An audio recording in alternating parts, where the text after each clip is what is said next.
Screen show हो रही है? जी जी, it's okay, please continue. Your internet is too slow.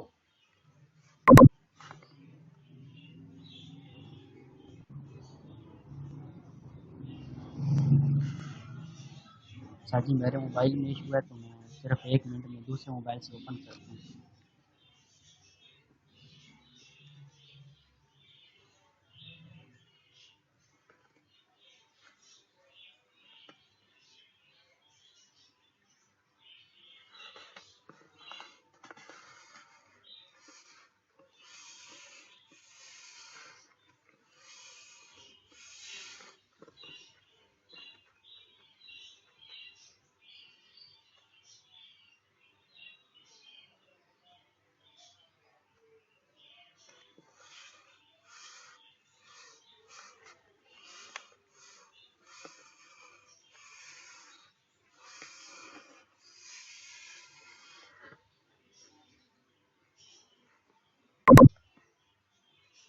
What happened?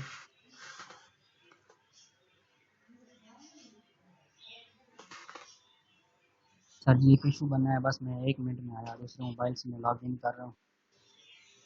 Okay.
Yes सलाम अलैकुम।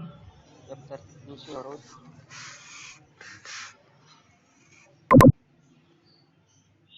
या इट्स ओके नाउ। है?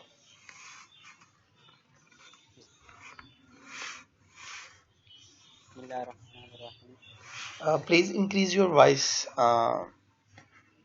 Your voice is too low.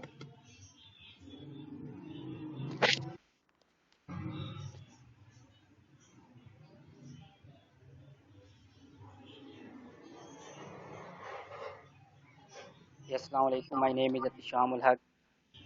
My ERA number is 17 error 3900 and my SOM presentation topic is Brassica triangle।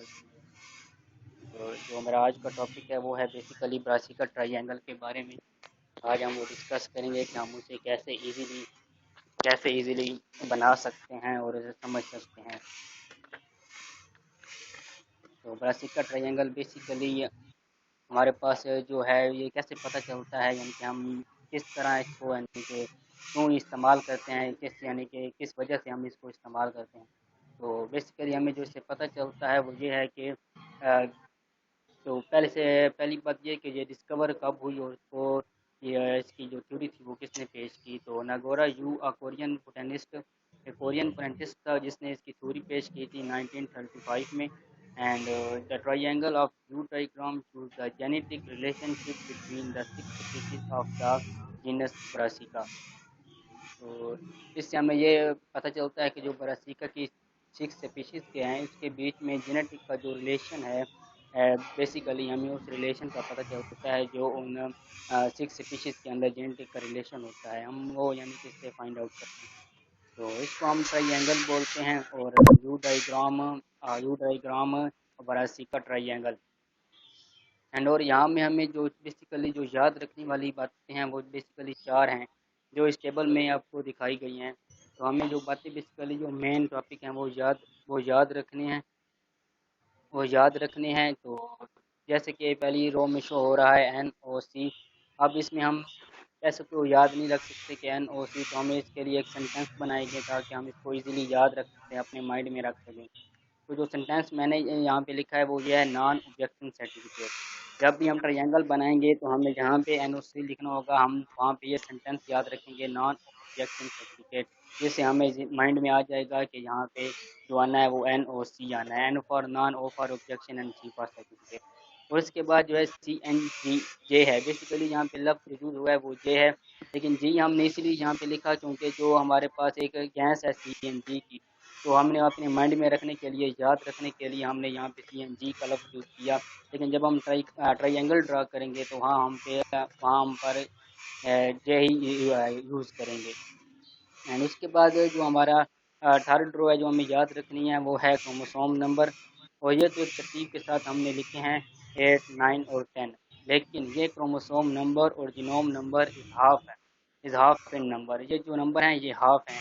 तो ये half हमने क्यों लिखे, क्योंकि हमने इनको जो माइंड में रखना था तो आसानी से ताकि हम इसको याद कर सकें, तो हमने इसलिए हाफ रखे। जब हम ट्रायंगल ड्रा करेंगे तो वहाँ हम इनको डबल कर देंगे, ताकि जब ट्रायंगल ड्रा होगी तो वहाँ ये जो क्रोमोसोम नंबर हैं ये हाफ की बजाय डबल हो जाएंगे। एंड उसके बाद जो हमारे पास है वो है जीनोम जीनोम नंबर। तो जीनोम नंबर है और हमने इसको BCA के नाम से हमने इसको याद रखना है। वो चीज़ ये हमने चीज़ें एक सीरीज में याद रखनी है, यानी कि एक तरतीब के साथ याद रखना है। और आगे अब हम चलते हैं और डायग्राम जो है वो बनाते हैं, डिस्कस करते हैं। तो ये हमारे पास हमने यहाँ पे दो ट्रायंगल बनाई हैं। एक ट्रायंगल जो है वो नॉर्मल ट्रायंगल है, जैसे हम नॉर्मल ट्रायंगल बनाते हैं, और दूसरी ट्रायंगल है वो नॉर्मल, यानी कि हमने दूसरी ट्रायंगल को जो उल्टी ट्रायंगल बनाया है। और यहाँ पे हम देख सकते हैं कि जो ट्रायंगल बनाई गई है, इस ट्रायंगल में जो एक जो नॉर्मल ट्रायंगल है और दूसरी ट्रायंगल जो है वो उल्टी ट्रायंगल है। अब पहले वाले ट्रायंगल में हमें जो बनाना है वो है NOC। अब यहाँ पे आप देख सकते हैं कि जो पहले वाली ट्रायंगल है उसमें हमने NOC को पुट किया, और जो दूसरी वाली ट्रायंगल है उसमें हमने CNJ को पुट किया। अब हम यहाँ पे देख लें कि जो CNG की जगह हमने CNJ लगा दिया, तो एक यानी कि ट्रायंगल, मुकम्मल ट्रायंगल हमारे पास इस वक्त, यानी कि एक ट्रायंगल की शेप हमारे पास बन गई है।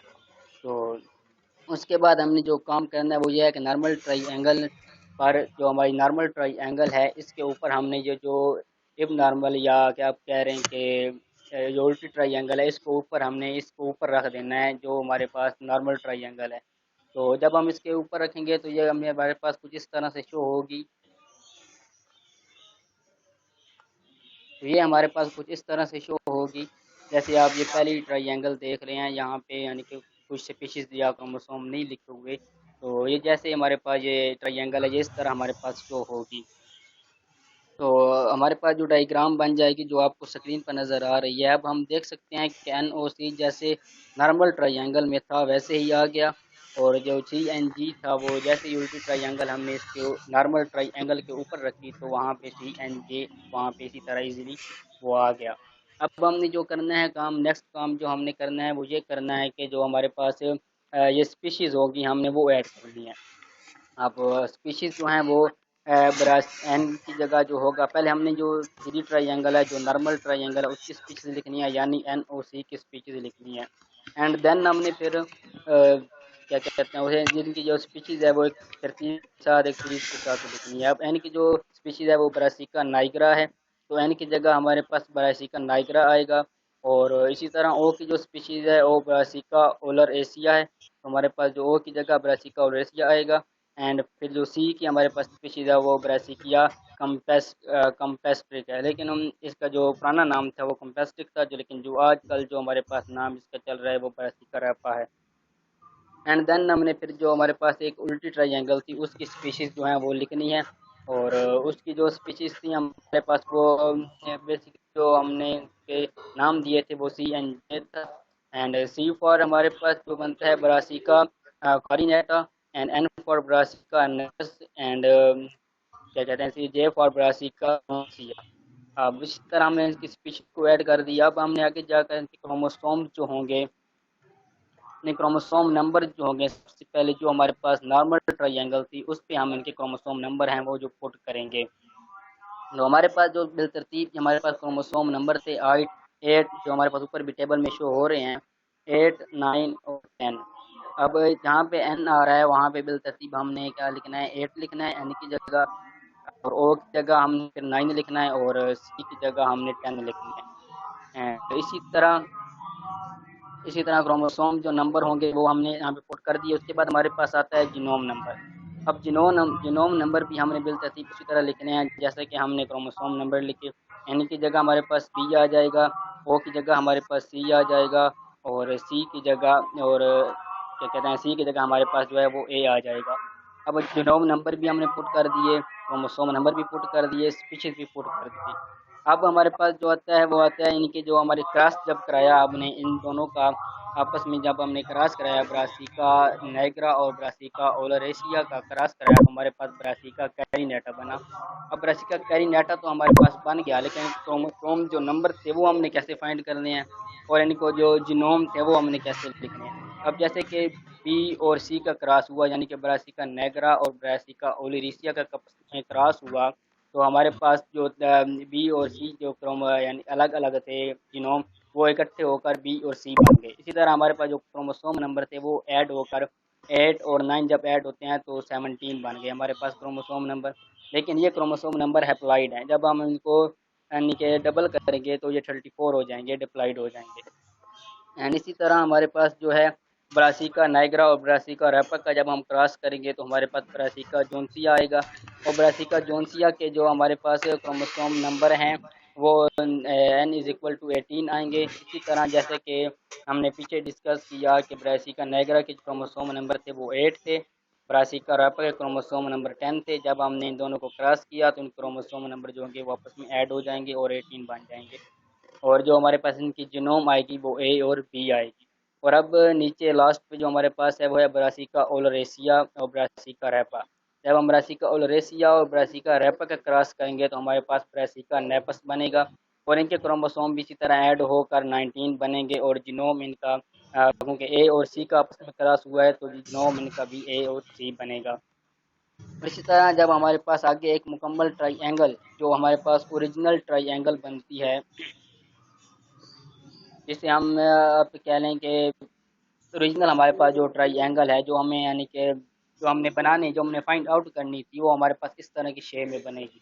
अब जैसे कि एन की जगह हमारे पास ब्रासिका नाइग्रा था, और अब हमने पहले जो बात की, जब हमने स्टार्ट किया तो उस वक्त मैंने बात की कि जो हमारे पास क्रोमोसोम नंबर हैं ये हाफ हैं। अब आप देख सकते हैं कि एन के क्रोमोसोम नंबर 8 थे, लेकिन यहाँ पे हमने 2n = 16 आ गई। तो इसी तरह जो हमारे पास ओरिजिनल क्रोमोसोम नंबर थे डायग्राम में हमने वो पुट कर दिए 2n = 16। जब 2n है इधर भी 2 आया उधर भी 2 आया तो जो 8 था वो 2 से मल्टीप्लाई होकर 16 बन गया, और जो 2n के साथ था वो ऐसे ही एज इट इज n के साथ ही रहेगा। एंड इसी तरह हमारे पास जो ब्रासिका कैरिनेटा थी उसके क्रोमोसोम भी हमारे पास 17 थे वैसे, लेकिन जब हमने इनको ओरिजिनल डायग्राम में पुट करना था किया तो हमारे पास जो इनके क्रोमोसोम नंबर थे वो 34 हो गए। इसी तरह हमारे पास ब्रासिका और ऐसी आयसिक भी क्रोमोसोम हमारे पास जो है वो डबल हो गई। और इसी तरह जो हमारे पास जितने भी हमारे पास ब्रासिका आ रहे हैं, नेपस हो गया, रापो हो गया, जुंसी हो गया, तो इन सब के जो क्रोमोसोम नंबर थे वो हमारे पास डबल हो गए, और जो हमारे पास इनके जीनोम थे वो भी हमने यानी कि जो पिछली आप देख सकते हैं डायग्राम में दिखाया गया था, वो जीनोम भी इनके आपस में ऐड होकर वो हो गए डबल हो गए। तो ये था हमारा कुछ आज का टॉपिक ब्रासिका ट्राइएंगल के बारे में। उम्मीद करता हूँ आपको पसंद आया होगा। अल्लाह हाफिज़।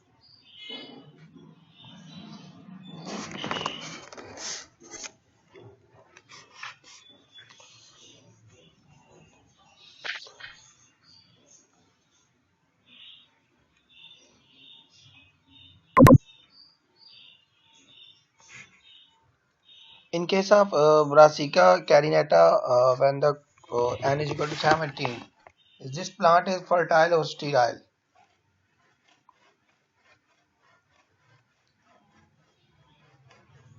जी सर, दोबारा please. In case of Brassica carinata, when there the chromosomes number, as you mentioned, n is equal to 17, this plant is जी सर। fertile or sterile?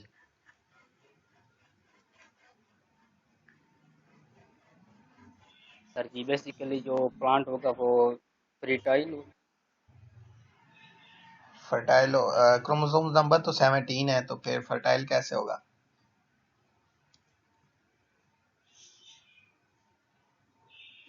जी फिर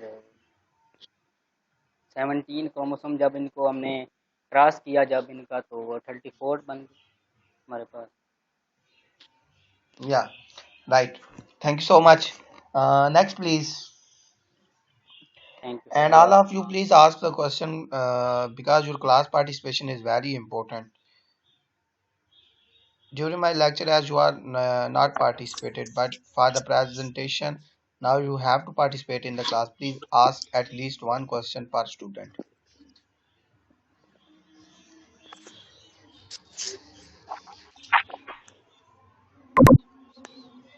जी अस्सलाम वालेकुम sir. Walaikum salam. Please continue.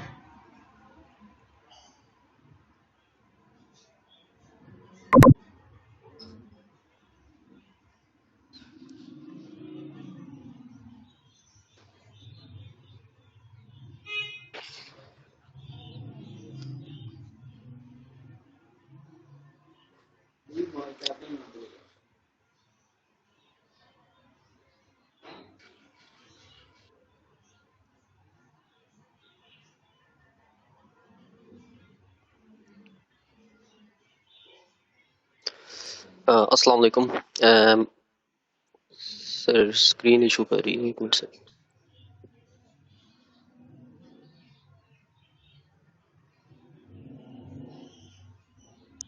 अस्सलाम वालेकुम। My name is Mohammad Hassan Abdullah. My ARID number is 17 ARID 3906 and today my topic is back cross breeding method. So first of all we need to understand what is back cross breeding method.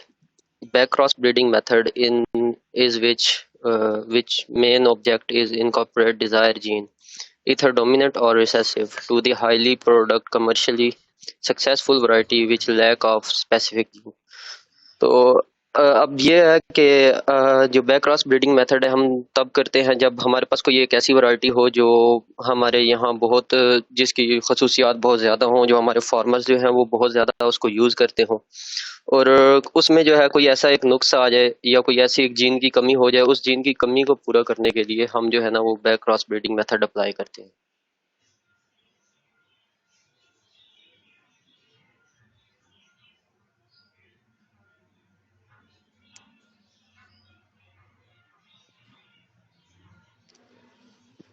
So, as for example, we can see that we have two types of varieties. One is red and the other one is green. So the red one is that variety we use by our farmers, which is a very famous variety. Our farmers which have excellent features, but there is a issue in the red one is dying because of the rust. तो जो red one variety है हमारे पास, उसमें मिसाल के तौर पे उसमें रस्ट आ जाती है, जो कि जिसके फीचर्स बहुत अच्छे हैं, हमारे फार्मर्स जो है उसको बहुत जो है वो इस्तेमाल करते हैं, बहुत जानी पहचानी जाती है ये वैरायटी हमारे यहाँ। लेकिन एक इशू ये आ जाता है कि उसमें ना रस्ट पैदा हो जाती है मिसाल के तौर पे। तो हम जो है वो ग्रीन वैरायटी को लेते हैं। ग्रीन वैरायटी हम वो सिलेक्ट करेंगे। So we need a second variety which we use for the back cross for the rust resistance, so we can use a variety which is rust free variety. So हम जो green variety को लेंगे वो होगी rust free variety, उसका हम जो है ना वो बैक क्रॉस इसके साथ करवाएंगे। तो जिसका मकसद ये होगा कि उसमें जिस जीन की कमी पैदा हो गई है वो उस जीन की कमी को हम पूरा कर सकें। रस्ट रेजिस्टेंट वैरायटी हम लेंगे तो तो हमारी जो रेड वैरायटी है वो रस्ट फ्री हो जाएगी, रस्ट रेजिस्टेंट हो जाएगी। फॉर एग्जांपल मैं अब आपको समझाता हूँ। जैसे कि तो पहले हम देखेंगे कि रस्ट है क्या। Rust disease are caused by a specialised group of fungi called by rust fungi. These fungi are obligate present parasites, which mean they can grow in the living host. तो जो रस्ट जो की जो बीमारी है वो एक स्पेशल ग्रुप है, फंजाई का एक स्पेशल ग्रुप है जो जिसको हम रस्ट फंजाई कहते हैं। और ये जो है ये सरगर्मियों को, होस्ट की सरगर्मियों को जो है वो रोक देती है, एक तरह से उनको पाबंद कर देती है, किसी हद तक पाबंद कर देती है। ठीक हो गया। अब हमारे पास जो रेड वैरायटी है, मिसाल के तौर पे रेड वैरायटी हमने वो कहा था जो हमारे फार्मर्स यूज करते हैं, जिसमें बहुत अच्छी क्वालिटीज हैं, लेकिन एक इशू इसमें पैदा हो जाता है जिसमें जो रस्ट की बीमारी पैदा हो जाती है। ये होगी वो red variety and there is the green variety. Red variety को हम कहेंगे रिकरेंट पेरेंट और जो ग्रीन वैरायटी होगी हम उसे कहेंगे डोनर पेरेंट, क्योंकि हम इससे एक जो है वो जीन हम लेंगे उसमें क्रॉसिंग के थ्रू, तो ये डोनर पेरेंट हो जाएगी और ये रिकरेंट पेरेंट हो जाएगी फॉर एग्जांपल। सो यहाँ पे एक क्वेश्चन बनता है कि क्या जो है हम अपनी जो है रेड वैरायटी उसमें रस्ट रेजिस्टेंट पैदा कर सकते हैं क्रॉसिंग बैक क्रॉसिंग के बाद। सो यही हम देख के आगे चलते हैं। First of all we cross between donor parent and recurrent parent. जैसे कि मैंने आपको ये बताया कि ये डोनर पेरेंट है और ये रेड रिकरेंट पेरेंट है। Donor parent and recurrent parent to get a rust resistant hybrid variety. जब हम क्रॉस करवाएंगे डोनर पेरेंट का और रिकरेंट पेरेंट का तो हमारे पास एक रस्ट रेजिस्टेंट वैरायटी आ जाएगी, क्योंकि ग्रीन वैरायटी जो हमारे पास थी वो रस्ट रेजिस्टेंट थी, तो ये rust resistant hybrid wheat variety हमारे पास आ जाएगी। In the result of we get 50% of F1 which of resistant to wheat rust which is not enough। तो जब हम आपको जैसा कि आप जानते हैं कि जब हम रेड वैरायटी का और ग्रीन वैरायटी का क्रॉस करवाएंगे तो 50% जो है फीचर्स वो रेड वैरायटी के हमारे पास आएंगे और 50% फीचर्स हमारे पास ग्रीन वैरायटी के आ जाएंगे। लेकिन हमने करना ये है कि हमें जो है ना वो ज्यादातर फीचर्स रेड वैरायटी के चाहिए, क्योंकि रेड वैरायटी एक तरह से हमारे यहाँ पे कामयाब है, उसके ज्यादा अच्छे फीचर्स हैं, हमें सब कुछ उसी का चाहिए। लेकिन सिर्फ हमें ग्रीन वैरायटी से रस्ट रेजिस्टेंट का एक जीन चाहिए। तो क्या ये पॉसिबल है? And the answer is yes, it is possible through back crossing। So as you can see near down, we need 90% of gene of red variety and the only reason of crossing we want to remove only rust from all over। This is the best variety for us। So we can remove that rust after crossing with donor parent। हमें जो है ना सिर्फ rust remove करना है, बाकी हमें सारी खसूसियात रेड वैरायटी वाली चाहिए। सो जैसा कि आप यहाँ पे देख रहे हैं, यहाँ पे डोनर पेरेंट और रिकरेंट पेरेंट का हम आपस में क्रॉस करवाएंगे और इसके नतीजे में हमारे पास F1 जो है ना वो आ जाएगा। F1 हमारे पास आएगा क्योंकि 50% खसूसियात रिकरेंट पेरेंट से आएंगी और 50% खसूसियात डोनर पेरेंट से आएंगी। तो डोनर पेरेंट और रिकरेंट पेरेंट यहाँ पे हो गए, इसके नतीजे में हमारे पास F1 पैदा आया। अब जो है हमें खसूसियात ज़्यादा चाहिए रेड वैरायटी से। हम जो F1 हमारे पास आया था ना रिजल्ट में, जो हमारे पास हाइब्रिड आया था F1, इसको हम क्रॉस करवाएंगे दोबारा रिकरेंट पेरेंट के साथ, क्योंकि हमें ज़्यादातर खसूसियात रेड वैरायटीज़ की चाहिए, ज़्यादातर खसूसियात रिकरेंट पेरेंट की चाहिए हमें। तो हम इसका दोबारा जो है क्रॉस करवाएंगे उसके साथ रिकरेंट पेरेंट के साथ, ताकि उसकी मज़ीद खसूसियात नई वैरायटी में आ जाएं। फॉर एग्जाम्पल अब हमारे पास F1 जो है उसका हमने क्रॉस करवाया रिकरेंट पेरेंट के साथ, तो हमारे पास 75% तक जो खसूसियात है वो रेड वैरायटी की या रिकरेंट पेरेंट की आ जाएंगी। इसको हम BCI बोलेंगे, बैक क्रॉस 1। इसको हम F1 F2 नहीं बोलेंगे, क्योंकि F2 तब हम इसे कहेंगे जब हम इसकी सेल्फिंग करवाएंगे। लेकिन हम इसकी करवा रहे हैं क्रॉसिंग, सेल्फिंग तो करवा नहीं रहे हम। अगर हम सेल्फिंग करवाएंगे तब हम इसको जो है वो अगर हम सेल्फिंग करवाएंगे तब हम इसको जो है ना वो F2 बोलेंगे। लेकिन अभी हम इसको बैक क्रॉसिंग 1 कहेंगे, क्योंकि हम जो है वो इसका रिकरेंट बैक क्रॉसिंग करवा रहे हैं। ठीक हो गया। अब इसके बाद ये है कुछ डिटेल हमारी बैक क्रॉसिंग की। जैसे कि फर्स्ट क्रॉसिंग के बाद हम 50% गेट करेंगे रेड वैरायटी से, और इसके बाद हम दोबारा बैक क्रॉस, अगर नेक्स्ट ईयर हम दोबारा इसको बैक क्रॉस करवाते हैं तो हम 75%, जैसे कि यहाँ हमें 75% रिकरेंट पेरेंट के साथ क्रॉसिंग के बाद मिला था। ठीक हो गया। In third back crossing we get parent we with recurrent parent we get 75% of gene of red variety. हम अगर थर्ड ईयर या थर्ड टाइम इसकी बैक क्रॉसिंग करवाएंगे तो हमें 75% ऑफ जीन 87% ऑफ जीन मिलेंगे। अगर हम फोर्थ ईयर बैक क्रॉसिंग इसकी करवाएंगे तो हमें 93% ऑफ जीन मिलेंगे। फिफ्थ ईयर ऐसे ही करवाने से 96% मिलेंगे। सेवन्थ ईयर हमें 98% मिलेंगे और नेक्स्ट ईयर हमें जो है वो 99% मिलेंगे। तो यहाँ पे हमें 90% ऑफ जीन हमें रेड वैरायटी के हमारे पास आ चुके हैं। और इसमें इजाफा ये हुआ है कि हमारे पास जो एक रस्ट आया था, एक डिजीज़ आई थी उसमें व्हीट वैरायटी में, वो डिजीज़ भी ख़त्म हो गई है रस्ट की। हमारे पास 99% ऑफ जो है वो खसूसियात वो उसकी आ चुकी हैं रेड वैरायटी, और रस्ट ये है वो ख़त्म हो चुकी है। So as you can see, जैसे कि ये आप देख रहे हैं कि रिकरेंट जो है वो RR है और स्मॉल r है, और नॉन रिकरेंट जो है, नॉन रिकरेंट वो है जो हमने यहाँ पे नॉन रिकरेंट वो है जो हमने रिकरेंट पेरेंट्स, जिसे हम रिकरेंट पेरेंट कहते हैं। नॉन रिकरेंट वो है जो हमारे पास नेक्स्ट खसूसियात आ गई थी। अब मिसाल के तौर पे ये, जैसे कि इस एग्जांपल से मैं आपको समझा देता हूँ। ये फर्स्ट हमने क्रॉस करवाया था,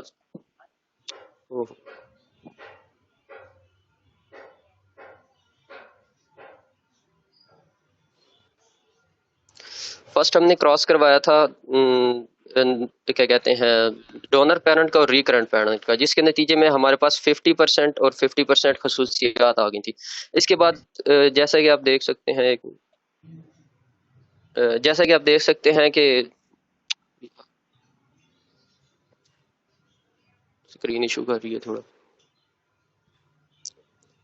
इसके रिजल्ट में जैसा कि आप देख सकते हैं यहाँ पे हमारे पास 50% खसूसियात थी, जो कि ये लिखा हुआ है आर और स्मॉल आर, बड़ा आर और छोटा आर जैसे लिखा हुआ है। इसके ऊपर 50 लिखा हुआ है और आगे जो है स्मॉल आर। ये स्मॉल आर वो है जो हमारा रिकरेंट पेरेंट था, इसके हमने बैक क्रॉस करवाया। ठीक हो गया। बैक क्रॉस करवाने के नतीजे में इसकी हमारे पास जो है बिग और स्मॉल आर की हमारे पास 25% खसूसियात आ गई, और जो हमने पूरी वैरायटी रिकरेंट पेरेंट की उठाई थी उसके हमारे पास 100 की 50% खसूसियात आ गई, क्योंकि यहाँ से हाफ आई और यहाँ से हाफ आई। तो यहाँ पे उसकी 25% आ गई और इसकी 50% आ गई। न्यू वैरायटी हमारे पास 75% की आ गई। ठीक हो गया। अब 75% जो वैरायटी आई थी इसको हमने नेक्स्ट ईयर फिर जो है वो बैक क्रॉसिंग करवाई अगले साल।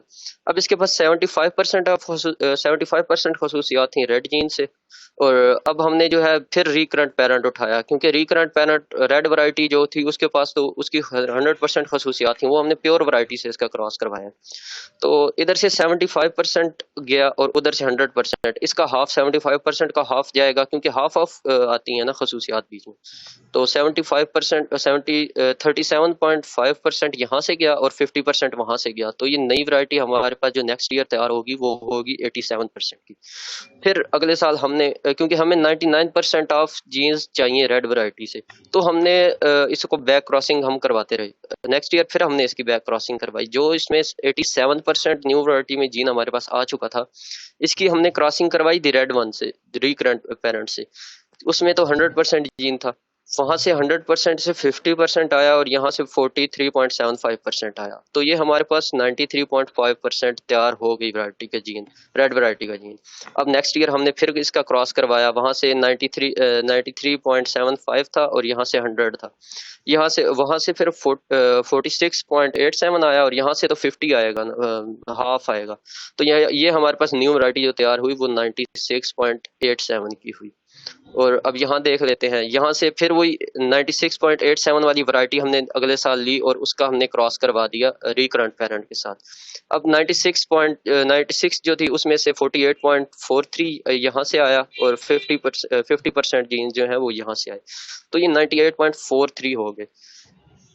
और अब जो 98.43 की नई वैरायटी हमारे पास तैयार हुई थी, अब हमने टोटल लेने हैं 99% जो है वो जीन रेड वैरायटी से लेने हैं। तो हमने जो है वो इसका दोबारा अगले साल क्रॉस करवाया, तो हमारे पास 98% जो थी एक वैरायटी थी और दूसरी हमने रिकरेंट पेरेंट उठाया जिसपे 100% जीन थे। 100% जीन में से 50% वहां से आए और 49% यहाँ से आए। तो ये हमारे पास अगली वैरायटी जो अगले साल तैयार होगी वो होगी 99.21%। So here we get a variety which has same feature and resistant to dust। यहाँ हमारे पास जो है वो एक वैरायटी तैयार हो चुकी है जो कि जिसमें फीचर भी सेम है रेड वैरायटी की तरह, और उस वो जो है वो रस्ट रेजिस्टेंट भी वैरायटी हो गई है हमारे पास। तो ये मकसद होता है बैक क्रॉसिंग का। बेसिकली बैक क्रॉसिंग इसलिए करवाई जाती है कि कोई एक जो है वो जीन अगर मिसिंग हो जाए या कोई एक बीमारी पैदा हो जाए तो उस बीमारी को ख़त्म करने के लिए, किसी जीन को ऐड करने के लिए जो है हम बैक क्रॉसिंग करवाते हैं। तो ये था मेरा आज का टॉपिक। शुक्रिया, अल्लाह हाफिज़।